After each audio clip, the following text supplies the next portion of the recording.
Hello and welcome to the JCN Clinic podcast show. My name's Jessica, and today I have the pleasure of being joined by the lovely Rebecca, as you've just heard me talk about in the introduction.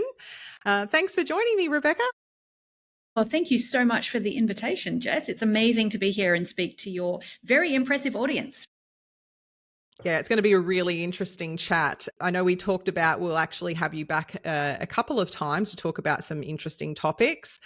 In particular, though, today we're going to be talking about iron absorption and the microbiome. And I think this subject is so exciting for listeners because there's so many women in particular. I'm sure there are some males that may resonate with this, but particularly women that we see clinically that are just constantly struggling with low iron. And even as clinicians, we can struggle with this as far as having low iron for our clients and trying to help them increase those iron stores and struggling to do so. And that's when we need to be digging a little further to understand what those blocks may be.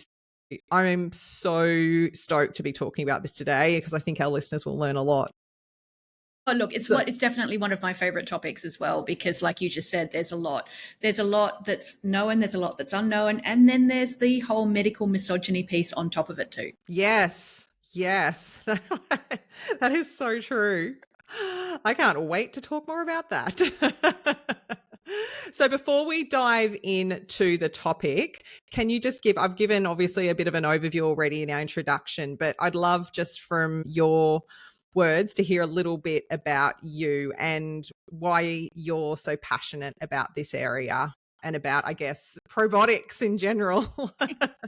Well, I mean, to put it really briefly, I think probiotics can save the world, to be honest. I think that the more research is being done on the microbiome, the more we're really understanding and confirming the understanding that all health, what we've kind of talked about in naturopathic terms forever, all health begins in the gut and all disease begins in the gut. And what is the gut? The gut is really the interface between the external environment and the interior of your being. And it's populated by this incredible community of microbes, the microbiome. So they really are at the kind of, at the crux of where the individual interacts with the environment, and so crucial for maintaining homeostasis. And that's, I guess, so I'm a naturopath. I qualified as a naturopath more than 20 years ago. And so my interest has always been, how do we support our patients and, really the wider community to be the best versions of themselves they can be. And that really comes down to supporting homeostasis. And all the research has really been going in one direction over the past couple of decades, that it's what's going on in your gut, which ultimately determines how well your body is able to keep itself in that state of balance. As you said, kind of in your introduction, I'm a naturopath, I'm a writer, I'm a speaker, I'm an educator. I spend my day job educating healthcare professionals on the microbiome and research into strain-specific probiotics and also prebiotics and anything that can modulate the microbiome and its impact on particular health diseases. And you know what? I cannot think of a single health condition which is not in some way impacted by the microbiome. Mm-hmm. I know, isn't that fascinating? And it's interesting, isn't it? Because 20 years plus as a naturopath, and I can relate to that. I think I'm just coasting under 20 at maybe 19 if I do the maths in nutrition. And I just think back to when we first started in the industry and how much there was for us still that innate understanding of like the gut and its systemic effect, but how much we had to fight back then. And also there was such a lack of research, but now like there's this plethora of research which you're having the pleasure of diving into, which is showing like literally these connections systemically that we've always known. Yeah, absolutely. And, like you said, even back when we were learning 20 odd years Mm-hmm. ago, there was still that foundational understanding that the gut is at the center of what's going on in someone's life. But What I'm loving at the moment is kind of the confluence of that really traditional philosophical knowledge meeting the incredible focus from the research world. And we Mm-hmm. really are seeing, I mean, quite recently, I attended the World Congress of Gastroenterologists, which was held this year here in Melbourne. And it took me more than an hour to just walk through the room containing all of the poster research presentations. And I can tell you there is so much research going on looking at the microbiome in the very mainstream world of gastroenterology. This is such a focal point for healthcare clinicians on, from all backgrounds. It's Mm. not just those of us who might have been once considered a little alternative. I actually don't consider myself alternative at all, because I don't think that there is an alternative to the microbiome, and now we are very much seeing even the most kind of, I guess, conservative establishments, the Royal Colleges of Medical Specialisms, really looking at the microbiome as a foundational part of human health. And I'm here for it. I'm absolutely here for it. It's amazing. Same. Oh, absolutely. I could talk about that alone for quite some time, but let's dive into this topic. So let's start first with talking, which is a big area in itself. I'd love you to chat about the reasons for iron insufficiency, specifically with relationship to the gut. But if there's more to add to that, let it roll. I'm all ears. Yeah. Okay. Amazing. How long do we have? Because I can talk about this for a long, long, long time. Let's start with kind of the biggest simple misconception, I guess, which is that you have low iron because you don't eat enough iron, and that you should be everybody should be eating more steak and more meat. And this is what's going to cure your insufficiency of iron. The reason that's a misconception is because in developed, wealthy, first world nations like Australia, where we're lucky enough to be, we don't have a population level iron deficiency. We don't have an insufficiency of iron in our available diet. Most people in Australia, New Zealand, other similar nations are probably consuming enough dietary iron. That's not the main reason we come across iron insufficiency and also deficiency in our patients. The other kind of misconception around iron insufficiency and deficiency, and this kind of comes back to what I said before when I mentioned the term medical misogyny, the other kind of misconception is that, women have low iron because they menstruate. And this is almost your birthright to be born in a female body. Sorry, you're just going to have low iron. There's a real kind of movement at the moment that's really born from kind of almost anger and frustration that if we look at blood tests, levels of iron and hemoglobin, which would be considered deficient in a male body, are considered normal in a female body. So there is a little bit of a kind of almost a feminist angle there. Why are women expected to function perfectly well on lower levels of iron when we would not accept that in a male body?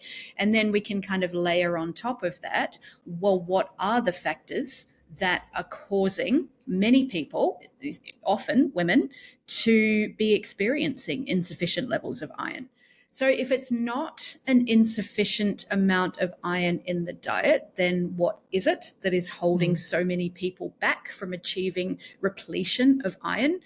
It goes a lot deeper than what you're just taking in, because iron itself is the most fascinating nutrient when it comes to its pathway of absorption.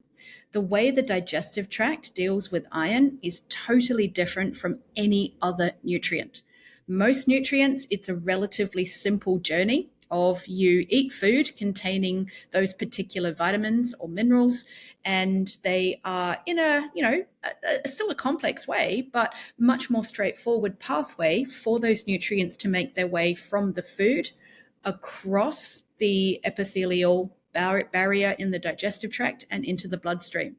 but the body deals with iron in a really different way from any other nutrient. And essentially, iron has to jump through so many more hoops in order to make it out of your food and into your bloodstream than any other nutrient. So the true reason that so many people in our very privileged society are walking around with suboptimal iron levels is because they're not absorbing it adequately.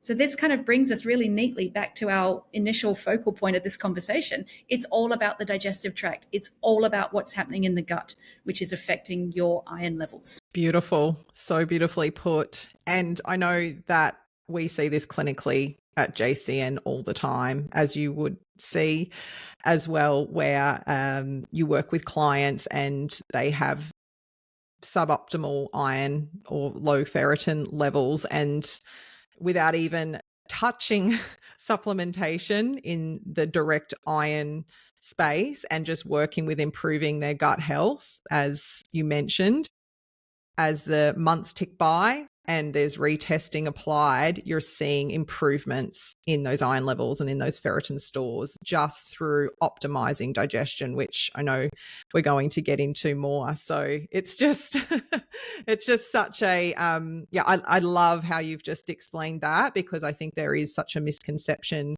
and I really hadn't thought about that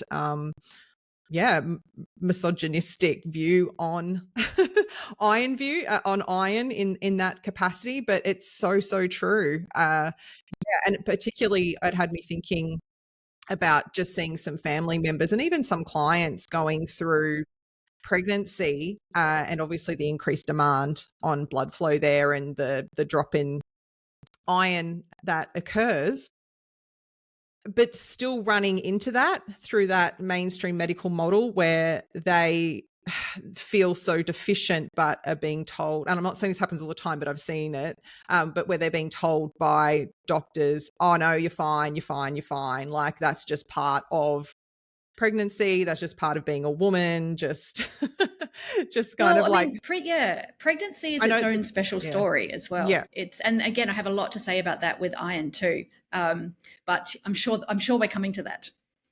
yeah, absolutely.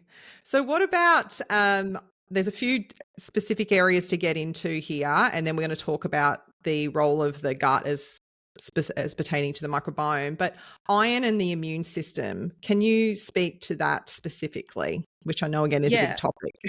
Oh, it is. And it's a delicious topic. There's so much to talk about because this really comes back to the reason iron has to jump through so many hoops in order to be absorbed. It's a protective mechanism which has developed over, millennia of evolution. And the reason is that, well, two reasons. First of all, iron is the only nutrient for which the human body has not evolved a pathway of excretion. And just reflect on that for a moment, that every molecule of iron you've ever absorbed is still circulating in your blood unless it has been lost via blood loss. You probably still Amazing. have iron in your bloodstream, which was passed to you across the placenta from your mother. And that iron may very well have come from her mother. Iron is fascinating because the body guards it very, very closely. It doesn't want to lose iron. And again, this comes from two kind of things. One is this evolutionary hangover from when iron was a very scarce resource. And so the humans who did really well in terms of survival were those who were best able to hold on to iron. But the other comes back to your question around immune function.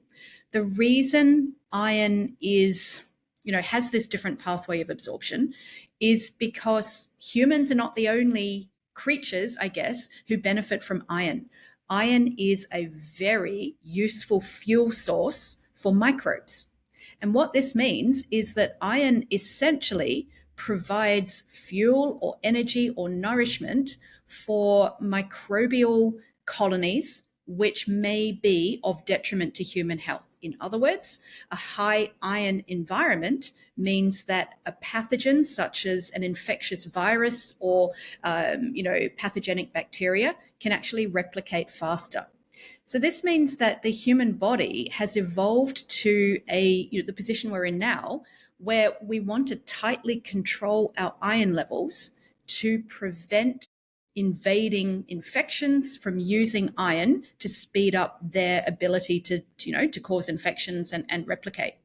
And this comes back, this is tied in so intricately with some of the reasons we see low iron in many people today, and especially women. So if we talk for a second about iron having no pathway of excretion, when we talk about things like, say, B vitamins or vitamin C, and we see a lot of our patients taking often fairly high doses of things like B complex and vitamin C. And the kind of, prevailing position on this is, what? It doesn't matter if you take more than your body can actually use, because these are water soluble nutrients, and your kidneys will put them into your urinary waste and you'll just wee them out essentially. But we don't do that with iron. Any iron that makes its way into our bloodstream is endlessly recycled. And that's something that I think I'd love to reflect on, the incredible efficiency of human biology. It's amazing just to think that all the iron we use, we put a lot of iron into red blood cells. Red blood cells have a life cycle of somewhere around 90 days or 3 months. When those red blood cells come to the end of their life cycle, they essentially go to the recycling depot, if you like, and they're broken down into their component parts. And the iron that they've carried around, which has then allowed hemoglobin and therefore oxygen to be transported around the body, that iron is recycled and used for the next generation of red blood cells. So we continually reuse our iron. This means that we only really need to absorb iron when we have experienced a loss of blood cells, because this is the major place we keep our iron in our body. So this then comes back to this almost kind of very, I think, lazy assumption that women are walking around with lower iron levels than men because they are bleeding every month. So they're losing iron every month. The thing is, though, that in a body which is functionally normal, homeostasis, we should actually be fairly easily replacing that iron that we're losing in menstrual loss every month. Mm-hmm. And this is where we're coming to the block. Why are we not able to do that? I'm happy to talk through the process of the absorption of iron, and it is endlessly fascinating. And it's, like I said before, it's really different from the pathway of absorption of any other nutrient. And I think that's a really good foundational story to have in our heads before we talk about what could be preventing people, often women, from achieving iron repletion. So if we start with, let's start with the diet. We find iron in many sources of food. It is a myth that iron is only found in red meat. When we look at epidemiology around the world and we look at levels of nutrients in different populations, we actually find that vegetarians are not more likely to be iron deficient than omnivores. It is not a cut and dried story that if you're vegetarian, you're going to have low iron. And again, just to repeat myself, in our society, the lack of red meat is not the major cause of iron deficiency. Most of the iron that comes into our body is coming in small doses from a variety of foods, and it's coming in the form of ferric iron. And this is written using the kind of chemical symbol Fe3+. Just to kind of make it a short story, to absorb iron, it needs to be in the ferrous form rather than the ferric form, which is Fe2+. So essentially it needs to be reduced. Let's just think of it this way, reduced from 3+ to 2+ in order to enter our cells. And this is where the digestive system first comes into play. In order to be absorbing iron, we've got to be eating iron. We acknowledge that. Then we need to have nice, healthy levels of acid in our stomach. The stomach is a fascinating organ. I could talk about the stomach itself for an hour or so. It's so interesting. It's essentially a very strong muscular bag of acid. Just kind of picture that in your head. Everything you swallow, I know, it's so cool.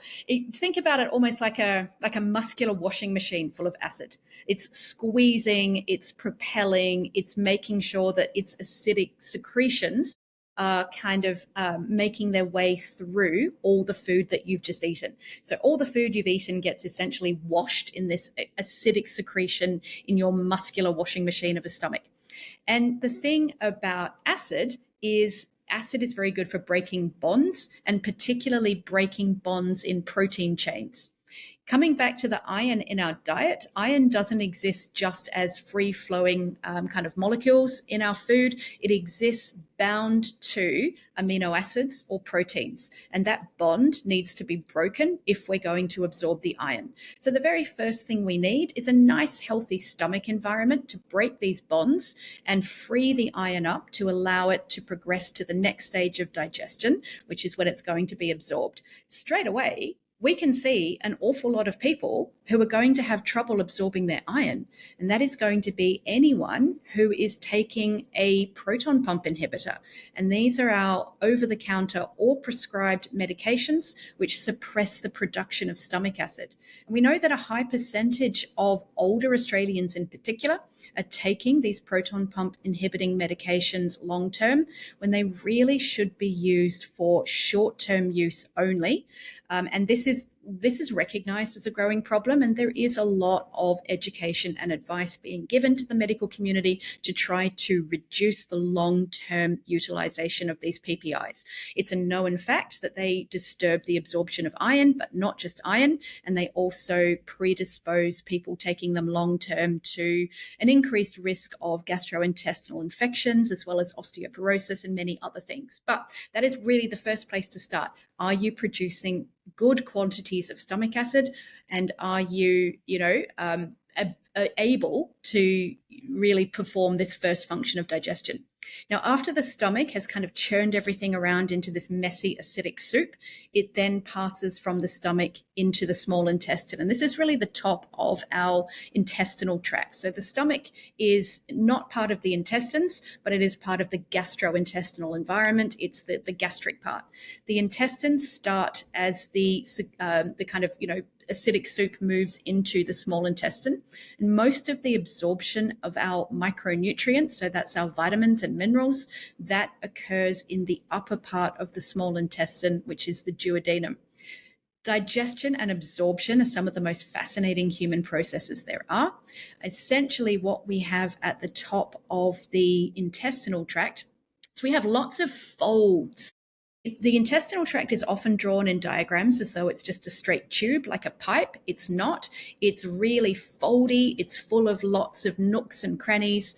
And in that upper part of the intestines where our vitamins and minerals are absorbed, we actually have lots of things poking into the digestive cavity. And these are our villi, which are little kind of finger-like projections, which are there to make sure that the acidic soup of our churned up food coming from our stomach is coming into contact with the lining of the digestive tract to allow it to be absorbed. On these villi, these finger-like projections, are even smaller little projections called the microvilli. And we sometimes describe these as hair-like projections. And these microvilli are also known as your brush border, and this is where your digestive enzymes are secreted. Digestive enzymes are little proteins, each of which has its own specific job, and they usually involve breaking down larger components within your diet. So a great example here would be, a lot of people are familiar with lactase. Lactase is a digestive enzyme produced in these microvilli. It has one job. Most enzymes just have this one job. They're highly specialized little servants in our digestive tract. And the job of lactase is to break down the disaccharide lactose. Lactose is two sugars bound together. We can only absorb monosaccharides or single sugars. So lactase is secreted to break lactose up so we can absorb it. If someone is missing lactase, they don't break down lactose, and this is what we call lactose intolerance. And lactase is just one example of the many, many, many different digestive enzymes produced in those microvilli. Another really important one is ferroreductase. And what I love about enzymes is that they usually tell you what their one job is. And so ferroreductase, we can tell from its name, it is going to reduce ferric iron. So then we go back to what I was talking about earlier. Most of the iron coming into our digestive tract is in the ferric form, Fe3+, and it needs to be reduced to that ferrous form, Fe2+. Well, guess whose job that is? Ferroreductase. So this means that we need to have a healthy physical upper digestive tract environment in order to produce the enzymes required to make our dietary iron ready for absorption. This then lets us know that one of the possible causes of someone not absorbing enough iron is digestive damage. And we're most likely to see this in something like celiac disease, where we have someone with celiac disease, we have significant physical damage to the microvilli and often the villi themselves. And it means that we're just not producing those digestive enzymes. So someone with celiac disease has trouble absorbing iron, but other nutrients as well, like zinc, like calcium, like copper, like all of our our minerals, but they will often also have trouble digesting lactose, as an example. So what's really interesting is we see a lot of undiagnosed celiac disease people who think they have lactose intolerance, and they do, but the reason is that the celiac disease has damaged their duodenum so that they're no longer producing lactase and not able to break down lactose. That would be another point I would say. If you are someone who has had years or even decades of low iron levels and you think you've got enough iron in your diet, make sure you've been thoroughly screened for celiac disease. Because if you have damage to those microvilli, you're just not going to be able to absorb iron from your diet. So now we've kind of got a couple of reasons here. We've got absence of stomach acid. We've got damage to the intestinal lining. But then there are other ways that digestive health can interfere. So let's continue on our kind of pathway of iron absorption. So we've eaten the iron. It's been broken away from its amino acid bonds in the stomach. It's entered the duodenum. It's come into contact with the brush or bush border, which has then reduced that iron from Fe3 plus to Fe2 plus. It's now in the optimal form for absorption. But how does it get from the intestinal cavity into the bloodstream? Now, for most nutrients, this is a relatively simple journey where it is just kind of absorbed across the intestinal lining into the bloodstream. But iron has to take a different route. What happens is, first of all, I know I actually love this story because I can picture it all in my head.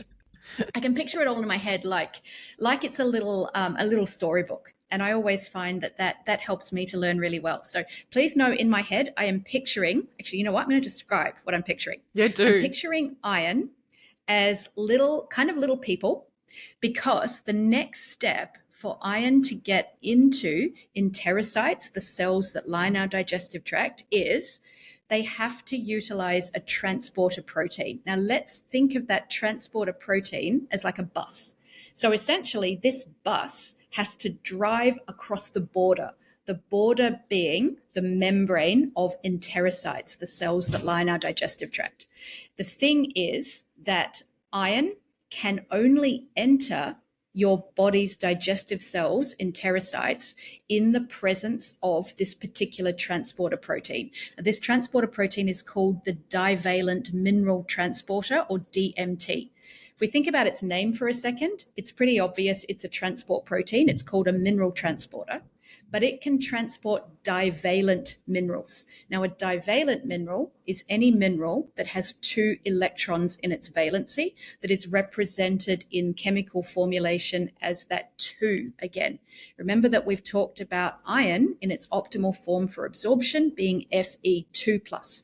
Iron is therefore a divalent mineral. So it needs to get on this bus to be driven across the border, the cell membrane, into its interior. The thing about the divalent mineral transporter bus is the driver will let you on if you are a divalent mineral, but the driver is not fussy about how many divalent minerals of each type are allowed on the bus. And this is only a small bus. It's only got a limited number of seats. This means that not only iron, Fe2+, can get onto this bus, but so can zinc, Zn2+, so can copper, Cu2+, so can lead, so can arsenic, so can aluminium. These are all divalent minerals. And the big one, I tell you what, who's a really big person who takes up a lot of seats on the bus is calcium, Ca2+. What this means is if you are consuming iron in the presence of other divalent minerals, there is the risk they can take up all the seats on the bus. And calcium is, again, this large molecule. It takes up a lot of that transporter protein.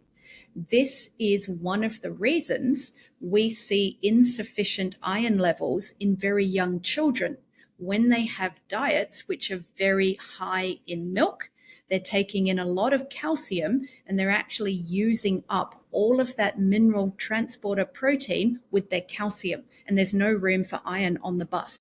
So we need to have seats on the bus for our divalent iron molecules in order to then make their way into those enterocytes. So now we've added another kind of little barrier to our iron absorption. We've got the gastric acid, we've got the healthy digestive environment. Now we need enough availability of divalent mineral transporters. So that means iron essentially needs to be on its own or in an environment where not a lot of other divalent mineral molecules are present. This is why if we have people taking an iron supplement, we tell them to take it away from a high calcium meal or from a calcium supplement, for example.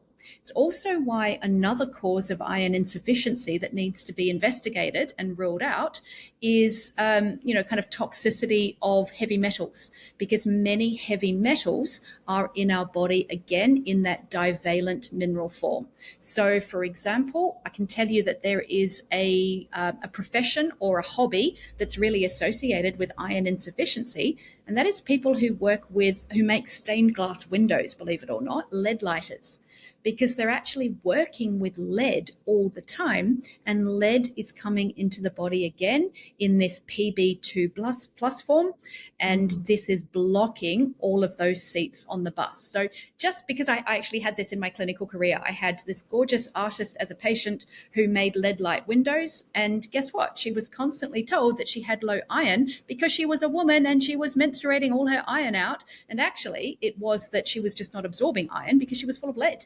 But anyway, that is another really interesting story. Yeah. So we then have all of these seats available on the bus to divalent minerals. Let's assume we've got enough available seats for iron. Over it goes into the enterocytes. But that's not the end of the story.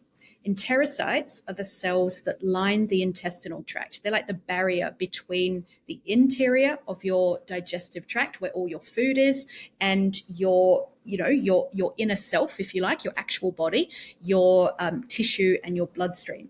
And the thing about enterocytes, and this is something that I always find really interesting as well, they're actually the shortest lived cells in the human body. They only live for around a week. This means that your body is constantly renewing the lining of your digestive tract. And you can see this in your mouth as well. And like kind of a great way that this is illustrated is with your taste buds. You can train yourself to like just about anything if you eat it consistently every day for a week. And again, I used to use this with my patients when I was doing things like trying to get them to cut out sugar from their tea. And they'd say, but tea doesn't taste right without sugar. Make your tea without sugar and drink several mouthfuls every day. In a week, you will have a whole new environment of taste buds, and you will have trained them to like your tea without sugar, because these cells which line your digestive tract, they only live for about a week. This means that these cells lining your duodenum, where iron is being transported in via this divalent mineral transporter, they are only going to be there for a few days, and then those cells actually come to the end of their life cycle, and they are then lost by being kind of pushed into the intestinal cavity from the new cells which are growing underneath them. So that means that most of the iron which is taken into your enterocytes actually never makes it into your bloodstream, because it's held in these cells, which then come to the end of their life and are then lost into the digestive tract, where they then make up part of the matter of fecal loss, and they come out as your poo. By the way, a little side story here. It's one of the reasons that poo smells is due to high iron content, because what we talked about earlier, iron has such a high affinity to act as a fuel source for bacteria that when you have lots of iron in your poo, essentially, you've got a lot of bacterial activity and it will make your poo more smelly, essentially. So people who have really high iron diets, their poo is more smelly than people who don't because of the high iron content really providing those substrates for bacterial fermentation. Anyway, getting back to our enterocytes. Poo is interesting. Poo is interesting. So we've now got iron inside these cells lining the digestive tract, but that is not a guarantee at all that it's going to enter the bloodstream. And in fact, most iron will not enter the bloodstream.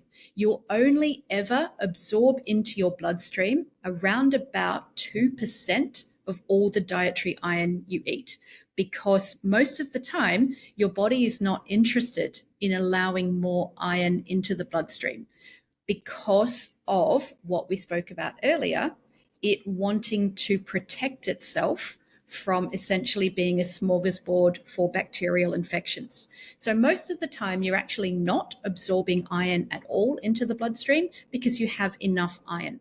And how this works is there is, and we're going to tell a little fairy tale again here. Imagine there's a little door on the surface of, let's pretend our enterocytes are a room. We've got these iron molecules hanging around in this room.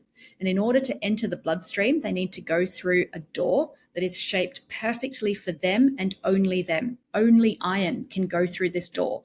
But this door is almost permanently closed. This door is called ferroportin. Comes from the Latin ferro, meaning iron, portin, meaning door. It is literally an iron doorway. Ferroportin is a protein on the basolaminal surface of enterocyte membrane. So what that means is the part of the enterocyte which communicates directly with your bloodstream. It's a protein which allows iron to move from the inside of these cells into your bloodstream, but it is inactive almost all the time. It only becomes active when there is a need to allow more iron to flow into your blood. So if you have had a menstrual period, or you've had an injury which has caused iron loss, or you've had a burn, for example, which has then allowed the body's then had to use up iron to build more skin to replace what's been lost, then this door will swing open and allow enough iron to flow into the bloodstream until you have replaced the iron that has been lost, in which time the door will close. What controls this door is a protein coming from the liver called hepcidin. Hepcidin is essentially a hormone which is produced by the liver. And its job, again, here's a little picture in my head. I imagine hepcidin as like a big black boot, which is constantly kicking this iron door closed, making sure it cannot open. Now, what causes that boot to pull away from the door is when we've had iron loss, and the big black boot is like, okay, fine, open the door a crack, allow some iron in. As soon as there is adequate iron coming through into the bloodstream, the liver's like, hey, you boot, you kick that door closed again, and bang, back we're closing that door again. So what causes hepcidin levels to drop is a drop in iron levels in your blood, which then causes those doors to open and iron to flow in to be replaced. But there are many other factors which influence the rate at which hepcidin is being produced. And this is where we come back to our immune story. And we've mentioned a few times that iron is a preferred fuel source for infectious viruses and pathogenic bacteria, etc. So when your immune system detects that you are under threat from an infection, guess what? It really ramps up the production of hepcidin to make sure those doors are firmly closed. Because what your body doesn't want is a lot of iron flowing around and again acting as this kind of buffet for an invading army of bacteria or viruses. How does your liver know that you are under threat? Because your immune system has an initial response to an invading pathogen of increasing inflammation. So when your levels of inflammation rise, so does your production of hepcidin. Now, this is where it becomes a complex story for our modern women. Because, as I'm very sure your listeners are only too aware, we generally live in a state of life, in an environment where inflammation has become a big part of our daily life. We are often exposed to inflammatory substances. We are eating diets full of foods which increase inflammation. Stress triggers inflammation. Various patterns of hormone dysregulation trigger inflammation. And so do conditions such as autoimmune diseases. So do things like obesity, because excess adipose tissue is itself inflammatory. So if we now think about the life of the average kind of, suburban midlife woman, then she is probably dealing with some degree of inflammation. The thing is that your liver is the most amazing organ, but it doesn't distinguish between causes of inflammation. Your liver just knows that when inflammation rises, it's time to send out the army of big black boots to kick those doors closed. Your liver doesn't know, are you at the beginning of influenza A, in which case we want to shut those doors so the influenza virus cannot use iron to replicate itself? Or are you someone who has, say, type 2 diabetes? Or are you someone who has Hashimoto's thyroiditis? Or are you someone who's really stressed about an exam? Or are you someone who's perimenopausal and the estrogen deficiency is allowing your inflammatory markers to rise? All of these situations will see an increase in hepcidin, and you will not be absorbing iron. So really, one of the biggest kind of causes or contributors of iron insufficiency is inflammation. And then we have to try to unpick what is the cause of that inflammation, and it becomes a lot more complex. So that is, that's only the beginning. It's only the beginning, Jess. There is such a complex story, but that's kind of at its most foundational, some of the pathways that iron has to traverse in order to make it from your diet into your bloodstream. It is not a simple story. I have no words for how amazing that was. I just enjoyed that so much, and I feel like you have just made that whole process sound so like easy to understand for so many listeners. So thank you so much. I wish that I had you 25 years ago explaining iron absorption to me, particularly with all those visuals. Like I'm just bus analogy. I often talk about the bus actually, but yeah, the way you're just talking about the bus, the boot. Actually, then I was thinking about it being a bouncer, standing on Totally. Yeah. that Hepsidin door Yeah. on the door, just being like, "Oop, what are you telling me to do? Nope, not going to let you in." But all that being said, I know we're going to talk more about the microbiome, but I was curious just for listeners. We've talked up till this point. A lot of listeners will know when they look at their iron or iron studies on a blood test, they're going to have their serum iron and then their transsaturation and TIBC and then ferritin. Like, could you speak a little bit? I know that sort of starts to move along a little further, but I just would love listeners to know a little bit about what's going on there as far as, like, we've talked the absorption of iron, but then the storage of iron as ferritin, and also about what those transportation markers or saturation markers are also telling us, because I think that's quite empowering for people to understand what Yeah. they're telling us. Yeah, there's a lot of information you can see on you kind of an iron studies blood test if you get the results back yourself, and you can see there are different factors, being measured. I'm always fairly cautious about talking about, what different levels should be, because I For think sure. that takes us into the territory of, medical advice, but we can talk about what the different things are. So that'd be great. ferritin is a protein in the blood. We've got lots of different proteins. Ferritin is a protein that binds to iron and essentially stores it in the body. And it's, something that you will see when you have an iron test done. And it can give us information about how your body is using iron, and it can also, really interestingly, give us some clues if you may be experiencing inflammation. Because a high ferritin level, and again, not going to give numbers, but there is a reference range on your blood test.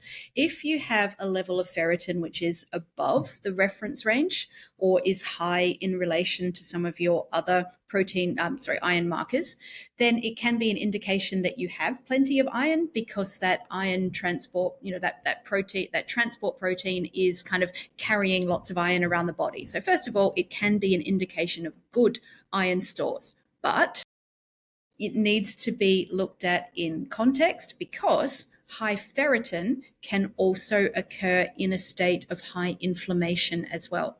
So high ferritin is not it's not as simple as high ferritin means plenty of iron. High ferritin can also rise in response to inflammation. So that because the body is releasing this protein to try to bind to iron to reduce its ability to act as that fuel source. So ferritin is just one of the factors that you'll have a look at in an iron test. There will also sometimes be a measure of serum iron itself, which is how much iron you have in your blood. But again, it's not a case of looking at a single marker on its own. There's also hemoglobin. Hemoglobin is it's probably the marker that's been used for the longest. And if a single iron marker is required in a very simple blood test, hemoglobin will be the one that's taken. Hemoglobin is the protein inside red blood cells, which is formed using iron and which carries oxygen around your body. So hemoglobin is a really good kind of proxy measure for the amount of iron your body is able to adequately use. And hemoglobin it's an indication of how much iron you've got in your red blood cells, and thus how well you're able to utilize oxygen around your body. So there is a really strong correlation between low hemoglobin levels and symptoms of iron deficiency. And they include symptoms of poor oxygenation around the body, including shortness of breath, dizziness, fatigue, when you stand up, having kind of, floaters in front of your eyes, things like pins and needles as well, because this is an indication that your body is not adequately receiving oxygen as fast as it should be. So that is kind of, like I said, it's kind of been taken over the years as a proxy measure of iron. Ferritin itself can be low when the body stores are low, but again, you've got to look at it in the context of serum iron and hemoglobin. Then there are other complicating factors you might see on a blood test, including levels of folate and levels of B12. These are known as hematinic nutrients, which are necessary for the proper utilization of iron, because iron can only be carried effectively as part of hemoglobin in your red blood cells if your red blood cells are healthy. And a healthy red blood cell ultimately looks a bit like what a child's picture of a flying saucer or like a UFO, where it's like a circle which has dips in the middle, and it's called biconcave. So if you imagine like those little sweets like lifesavers. Imagine taking a lifesaver into your mouth, but it's got a really thin membrane over the center hole. So rather than having a hole, it's just got a very thin kind of membrane in there, and it dips into that on both sides. That should be the shape of a healthy red blood cell. But there are two nutrients necessary to allow red blood cells to develop that important shape, and they are vitamin B12 and vitamin B9, otherwise known as folate. So if we have distortions in the levels of folate or B12 in your blood, this can cause a knock-on effect on the different iron measurements you're seeing in your blood test, because your red blood cells won't be able to adequately carry them. So interpreting iron blood results is not a simple thing. It's not a simple number that we look at. We need to see the whole context of serum iron, hemoglobin, ferritin, total iron binding capacity, folate, and B12. And I think that's probably as simple as I can make that it really does take someone who knows what they're doing to look at the totality of an iron test. Yeah, no, I appreciate that, because I know there's a lot of listeners that obviously are having their bloods done, and also making assumptions on either what they're seeing in a blood test, but more so by what, say, their GP is saying, or the certain practitioners as well that will be listening will find that really valuable, because it Yeah. isn't just as simple as No. one particular marker. It has to be taken in context. I'm even thinking of a client that I spoke to last night with her blood test results, and just the complexities of what were going on in her bloods, looking at a full blood count versus a iron studies, etc., etc. And you could look at her bloods and go, oh, okay, this person, because of this one thing being low, there, yes, definitely could be an assumption that someone could take and go, oh, just give her iron, that's low. But if you look at the totality of everything, it's like, no, that's like not needed, and that's actually the worst thing to do here. So exactly. I really appreciate that. Well, that's why I have a bit of an issue with, for example, I've read online and seen online many, many times, hey, women should aim for a ferritin of, say, above 80. And I'm like, oof, I think this is really poor advice. So, first of all, I'm not a fan of offering medical advice on, that really should be individualized in a public medium like that. But also exactly what you just said. If you take that single number as something to aim for, and then you think, well, my ferritin is nowhere near that, I should be taking iron, you can actually do an awful lot more harm than good by taking iron. And that's something I think is really important to bring into this whole iron story. Let's go back right to the very beginning of the conversation. Your body doesn't want you to absorb too much iron. And to be bluntly honest, if you had to choose between living your life with too much iron versus not enough iron, I can promise you are so much better off choosing not enough.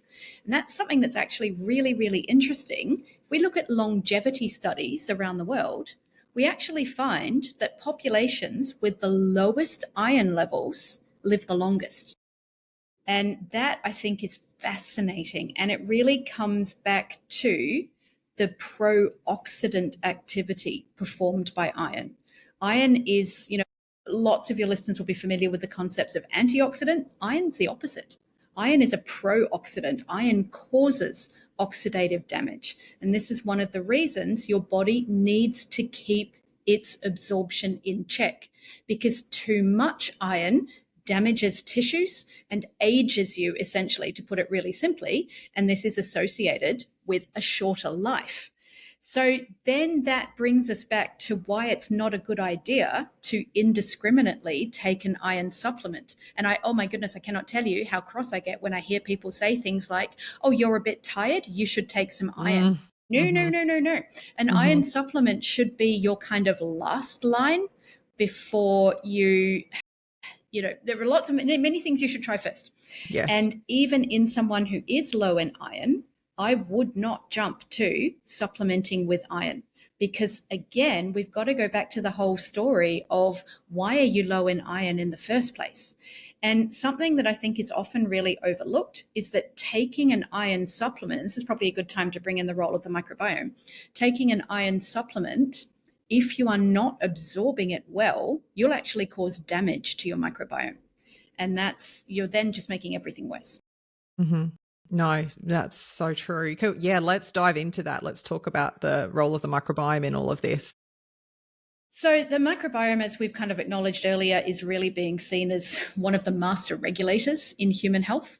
And the composition of your microbiome is really likely to be related to your level of inflammation. The thing about the microbiome is that every individual's microbiome is as unique to them as their fingerprint. No two people on earth have exactly the same microbiome. We are all homes to millions and trillions of different types of microbial little inhabitants. Your microbiome is also constantly changing. It's not static. What you eat, your levels of stress, the exercise you do, your hormones, your age, all of this will influence the composition of your microbiome. Your microbiome right now is going to look a little bit different in 24 hours because it will have been shaped by what you're eating and what you're doing and who you're interacting with and where you are in the world, etc. What this means is that it's really hard to kind of pinpoint a particular microbe which is responsible for, say, inflammation or poor iron absorption. But if we look at research on microbiome patterns, we see that overall, people who have a more diverse microbiome, who have more different types of microbes living in their gastrointestinal tract, are more likely to have more of a kind of an anti-inflammatory profile. So poor diversity correlates with higher levels of inflammation. This means that we want to be encouraging our patients to eat as wide a variety of fruits and vegetables and nuts and seeds and legumes, plant foods essentially, as possible, because all the different constituents of plant foods can be providing fuel sources for different microbes. So we want to eat as widely as possible in order to feed a diverse, healthy microbiome. If we then come back to our story of iron supplements and the damage they can do, if you take an iron supplement and you do not have a healthy duodenal environment, you have high levels of inflammation, again, most of that iron that you're supplementing is not going to be absorbed. So where does it go? It still needs to pass through the digestive tract, where we know that unabsorbed iron can essentially create further patterns of inflammation in the microbiome. We know that unabsorbed iron is correlated with a reduction in the presence of lactobacilli and bifidobacteria and an increase in less favorable species in the microbiome. So when you're taking an iron supplement and you are not absorbing it well, you are essentially feeding that pathway of inflammation and dysbiosis more than if you hadn't taken the iron in the first place.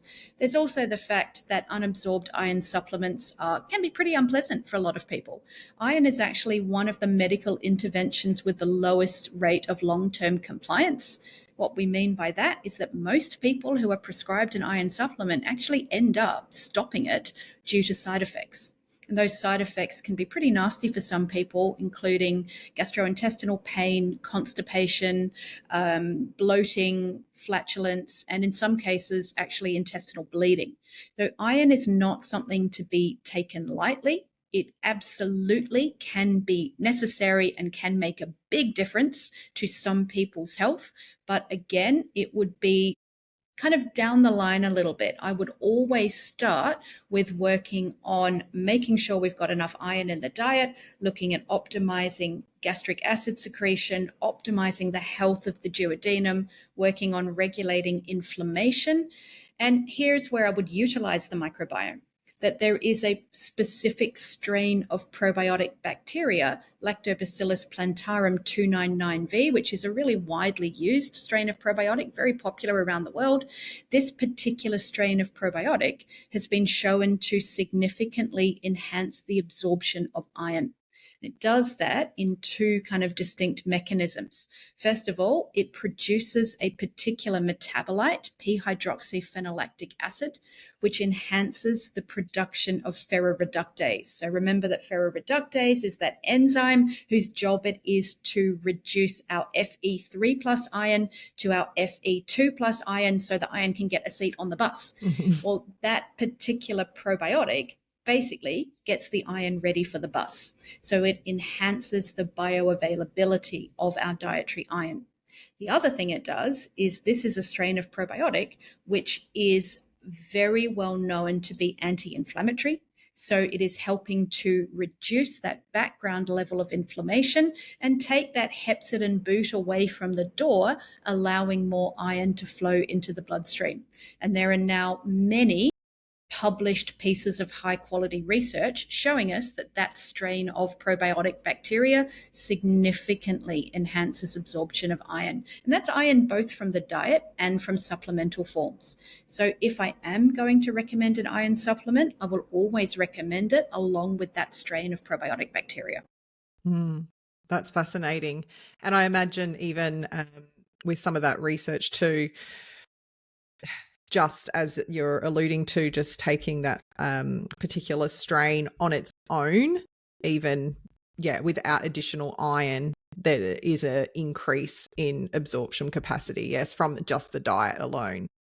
Yeah, it's likely. I mean, it's been shown in some of the research to enhance the absorption of dietary iron as Hmm. well as supplemental iron. Hmm. So, yes, you don't even need to be taking it with an iron supplement for it to be Yeah. making a difference. Yeah. And interestingly, one of the studies on that probiotic strain was done in a pregnant population, Hmm. which, and I know that, we've talked over time already, but I just That's want to get okay. in mention of No, no, no. pregnancy Let's do before we it. wrap up, because, we were talking earlier about iron levels and how they change in pregnancy. And I think this is an area where there are some really interesting hypotheses. And one of them is that low iron during pregnancy is physiological rather than pathological. In other words, it is actually an evolutionary protection which has evolved. And it comes back to that idea around the body suppressing absorption of iron in order to protect itself from infection. Well, during Mm. pregnancy, we are in this state of vulnerability because we have this little, growing parasite on board.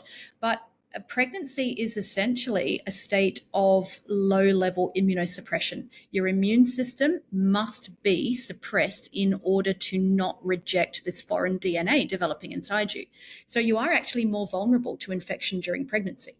And there is a theory that this is one of the reason iron levels drop during pregnancy, is actually to protect this vulnerable dyad of pregnant woman and developing baby from infection.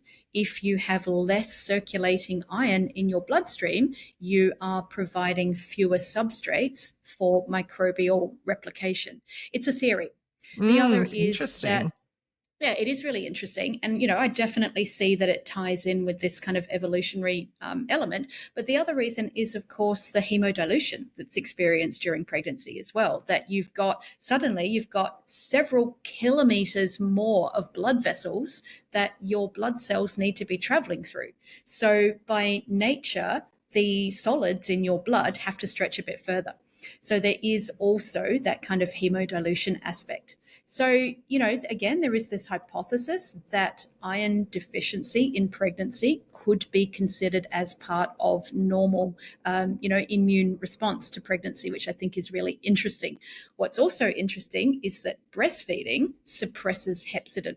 So again, we've got this kind of almost corrective element that during pregnancy, it is normal for your iron levels to drop. But then after you've given birth and you're breastfeeding, you actually become a super absorber, because now your body needs to rebuild what was naturally allowed to run down a little bit during So pregnancy. interesting But thinking yeah, I about it do that find that way. really interesting. Yeah. Less kicking the door shut with Yeah. breastfeeding. Yeah, that's right. Yeah.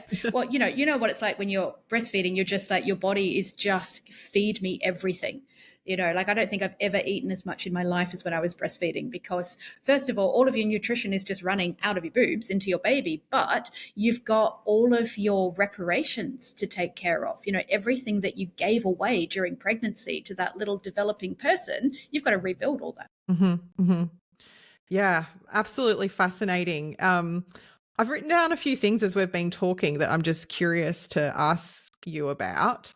Um, One was going back to I loved you talking about getting on the bus and all of the different minerals and metals I'm thinking their ticket with their 2 on it to Yeah. see that Yes. 2 Yes. plus to Perfect. show the Oh my bus gosh. driver, Yes. like, Yeah. let me on, Yeah. let me on, let me on. Um, so we've got all of those guys, but then I was thinking about how there's certain supplement formulations out there that will often use like an iron bisglycinate form, and then they will do that with other minerals. So I'm thinking of ones that will have like calcium and zinc and like everything in there, but they're all a bisglycinate form. What do you think about that as far as like absorption method for that and how Mm. effective that is, particularly with respect to the iron? Yeah, I think there's two things at play. The first is something that is a pretty controversial statement Yeah. for a lot of naturopathic practitioners in particular, and that is that if we look at all of the published research on iron supplements, we actually don't see any meaningful difference between different forms of supplemental iron when it comes to either absorption or tolerability. And this is something which I think does tend to ruffle a few feathers, because practitioners will often have really strong statements about that there is a particular form of iron that you need to take because it is, more gentle or better absorbed. But the fact is that's not actually borne out over meta-analyses. So for the first thing to acknowledge, the form of iron probably doesn't make a huge amount of difference. The second is, and again, coming back to research, and I got to put it out there, I am an evidence-based girly, big time. I will always go to the published research. When we're looking at formulations, has that exact formulation been through a clinical trial? Do we know that exact formulation of that iron and that calcium and that zinc and whatever else is in there, has that formulation been shown in a randomized controlled trial to perform the therapeutic outcome you are giving it for? Has that exact formulation been shown to raise hemoglobin or serum iron or ferritin or whatever it is you're trying to do with your patient? If not, I would reach for another supplement. I'm a really big fan of making sure that the formulations you are using have been clinically trialed as that exact finished formulation and have been proven to perform the outcome you are giving them to perform. Mm-hmm. No, I appreciate that. Yeah, it's just interesting because obviously there are so many different variations on the market, but definitely when we're stacking these different minerals that potentially, well, we know compete with each other, but then also being told like, oh no, if we put them in this form, like we potentially aren't going to have that competitive inhibition. But no, I totally appreciate it. Well, look, that may be the case, but make sure you've seen it. Make sure you've seen a clinical trial that shows you. Yeah, exactly. The other note that I made, and I was sort of thinking about this clinically with respect to the gut, and as you're saying, which I 110% agree, as far as like not giving any iron as a supplement, particularly with respect to this whole microbiome conversation. Do you find you've seen clinically there's a time frame that you feel comfortable like to work with someone's gut and to see improvements, and then consider iron as a supplement? I know for myself, a lot of that may be done via some retesting and also putting that in context with the client's improved symptoms, and then also potentially blood retesting around like hemoglobin and iron studies and so forth. And then maybe the diet has been enough on its own anyway once you've improved the gut. But I'm just curious because I know, again, I was talking to a practitioner this week about this as far as like a client moving through their gut work and seeing improvements, but definitely questioning, okay, is it potentially time to consider an iron supplement due to what was going on with them? So I was curious for your thoughts on that. Yep, I think I agree with everything you said. Retesting, I think, is really important because you've got to be testing your work essentially. But the period of time I would look at would be you're looking always around that 3-month mark, because that is your life cycle of red blood cells. So if you want to test how well your body is able to build healthy red blood cells, which are able to hold adequate levels of hemoglobin, and your body is able to produce adequate levels of hemoglobin, then you need to give those red blood cells, a kind of an entire life cycle in order to show their improvement. So I would not be looking at retesting any earlier than 3 months. I would put your patient on the protocol you're working with, get them established, and then retest 3 months after that, and then make your clinical decision from there. No, I love that. That's really valuable as well, because I know there'll be people listening too, who, even as clients are wondering why, like if they know that they've had iron issues, whatever that means, of course, but they're like, why is my practitioner like not prescribing me iron? And why are they talking about me needing, hopefully they've got a big understanding through this conversation, but why are they going on about, I've got to improve my gut health first, and why are they holding out on this iron? Yeah. Yeah. The last one I wrote down before we finish up was more of it's selfish question, because I know I've seen some research on this in the past, but I actually haven't looked into it as much recently with respect to things that can deplete iron, is endurance running.